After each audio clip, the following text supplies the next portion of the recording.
একসময় এক দরিদ্র লোক ছিল। তার নাম ছিল ইউসুফ। প্রতিদিন সে কঠোর পরিশ্রম করত, তবুও তার ঘরে অভাব লেগেই থাকত। এক রাতে ইউসুফ খুব চিন্তিত ছিল। তার ছোট মেয়েটি ক্ষুধায় কাঁদছিল, ঘরে এক মুঠো খাবারও ছিল না। ইউসুফ হাত তুলে বলল, হে আল্লাহ, তুমি তো রিজিক দাতা, আমার সব দরজা বন্ধ, শুধু তোমার দরজাই খোলা।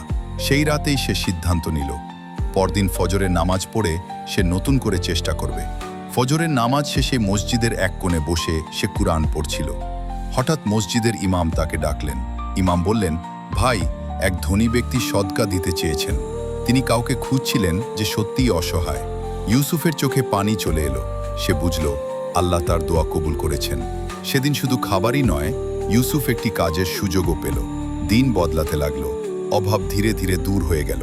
ইউসুফ তখন সবাইকে বলতো, আল্লাহ কখনো দেরি করেন না, তিনি সঠিক সময়ই দেন। গল্পের শেষে ইউসুফ আকাশের দিকে তাকিয়ে বলল, যে আল্লাহর উপর ভরসা রাখে, আল্লাহ তার জন্য অচিন্তিত পথ খুলে দেন। আসুন একসাথে প্রশান্তির পথে হাঁটি।